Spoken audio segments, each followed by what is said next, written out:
অসমৰে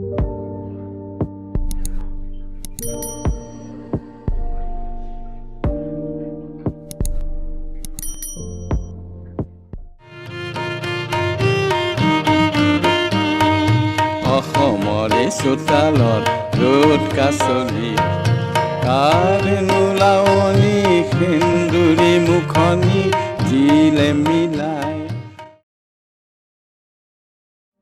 শ্ৰদ্ধেয় দিলীপ শৰ্মাৰ আজি মৃত্যু দিৱস। তেখেতলৈ আমাৰ শ্ৰদ্ধাঞ্জলি জ্ঞাপন কৰিছোঁ। তেখেতৰ দুটা কথা ক'ব মন গৈছে। এটা হৈছে গীতৰ ক্ষেত্ৰত তেখেতৰ যি চিৰিয়াছনেছ, কলিকতাত থাকোঁতে মহেশচন্দ্ৰ দেৱগোস্বামীলৈ লিখা পত্ৰসমূহ পঢ়িলে সেই কথা ভালকৈ গম পোৱা যায়। বিশেষকৈ তেখেতে গোৱা সপোন সুৰভি দেখোঁতে গীতটোলৈ কেইবাবাৰো মহেশচন্দ্ৰ দেৱগোস্বামীৰ লগত চিঠিৰ আলাপ হৈছিলে।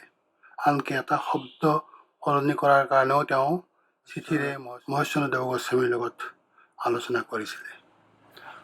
আৰু এটা কথা ক'বৰ মন গৈছে,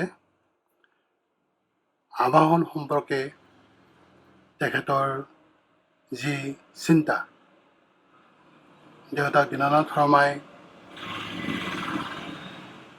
যি যুগজয়ী আবাহনৰ জন্ম দিছিলে, যাক আমি অসমীয়া সাহিত্যত আবাহন যুগ বুলি কওঁ, সেই সময়ছোৱাৰ আবাহনৰ সংখ্যাসমূহ গ্ৰন্থাকাৰে প্ৰকাশ কৰাৰ কাৰণে তেখেতে বৰ হেঁপাহ কৰিছিল আৰু এই সম্পৰ্কে মোৰ লগত বহুত আলোচনাও কৰিছিল। জীৱনকালত তেখেতে আবাহনৰ গ্ৰন্থৰূপ চাই যাব নোৱাৰিলে, কিন্তু মৃত্যুৰ পিছত অসম প্ৰকাশন পৰিষদে তেখেতৰ যি চিন্তা, যি আঁচনি, সেইটো ফলৱতী কৰাৰ কাৰণে ইতিমধ্যে প্ৰকাশন পৰিষদে আবাহন প্ৰকাশ কৰিছে।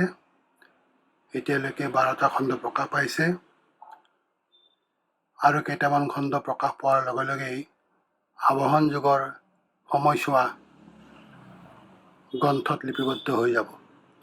আৰু আমি ভাবোঁ এই সময়ছোৱা সম্পূৰ্ণৰূপে প্ৰকাশ পোৱাৰ লগে লগেই অসমীয়া আধুনিক সাহিত্যৰ যি গতিধাৰা, এই সম্পৰ্কে বহুত নতুন তথ্য আজিৰ পঢ়ুৱৈয়ে পঢ়িবলৈ পাব। যি নহওক, দিলীপ শৰ্মাৰ দেৱৰ যি ইচ্ছা, সি মৃত্যুৰ পিছত হ'লেও বাস্তৱায়িত হৈছে।